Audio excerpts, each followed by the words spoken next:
Hello friends, ലാവണ്യാസ് വേൾഡിലേക്ക് എല്ലാവർക്കും സ്വാഗതം. ഇന്ന് ഞാനിവിടെ വന്നിട്ടുള്ളത് അടിപൊളി മത്തൻ റെസിപ്പി ആയിട്ടാണ്. ഒരു മൺചട്ടിയിലേക്ക് മത്തൻ കഷ്ണങ്ങളാക്കി ഇട്ടിട്ടുണ്ട് കേട്ടോ. ഒരു മത്തനിലെ പാതി മത്തനാണ് ഞാൻ എടുത്തിട്ടുള്ളത്.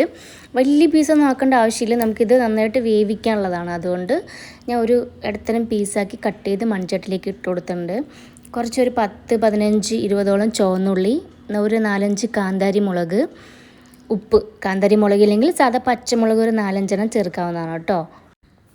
പിന്നെ ഞാൻ കല്ലുപ്പാണ് ആഡ് ചെയ്ത് കൊടുത്തിട്ടുള്ളത്. കല്ലുപ്പ്, കുറച്ച് മഞ്ഞൾപ്പൊടി എന്നിവ ചേർത്ത് നന്നായിട്ട് നമുക്കിത് വേവിച്ചെടുക്കുക. അത് നന്നായി വെന്ത ശേഷം നമുക്കിതിലേക്ക് തേങ്ങയും കുറച്ച് ജീരകവും കുറച്ച് വെള്ളവും ചേർത്ത് അരച്ചെടുക്കാം. ഭയങ്കര നൈസായിട്ട് അരയ്ക്കേണ്ട ആവശ്യമൊന്നുമില്ല കേട്ടോ. നമുക്ക് ഈ മത്തനിലേക്ക് അരപ്പ് ചേർത്ത് കൊടുക്കാം.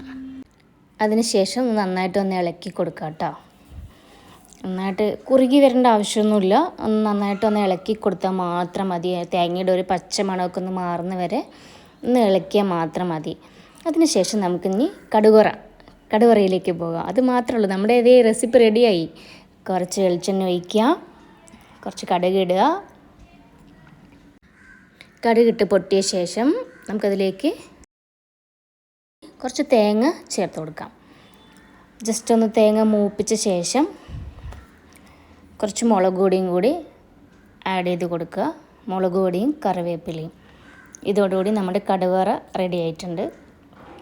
ഇത് നമുക്ക് ആ മത്തങ്ങ കറിയിലേക്ക് ഇത് ചേർത്ത് നന്നായിട്ട് ഒന്ന് ഇളക്കി കൊടുക്കുക. മുളക് പൊടി എപ്പോഴും ഇടുമ്പോൾ തീ മീഡിയം ഫ്ലെയിമിൽ വെക്കണം, കരിഞ്ഞു പോകാതിരിക്കാൻ ശ്രദ്ധിക്കണം. അത് മാത്രമേ ഉള്ളൂ, ഇല്ലെങ്കിൽ നമ്മുടെ കറി വേറെ ടേസ്റ്റായി പോകും. കഴിഞ്ഞു, ഇത്രയേ ഉള്ളൂ. അരപ്പിലേക്ക് ചേർത്ത് കൊടുത്ത ശേഷം നന്നായിട്ട് ഇളക്കുക. കുറച്ച് കറിവേപ്പിലയും കൂടി ഇട്ട് കൊടുക്കുക. മത്തങ്ങ സ്പെഷ്യൽ കറി റെഡി. അപ്പോൾ ഇതെല്ലാവരും ട്രൈ ചെയ്ത് നോക്കണം.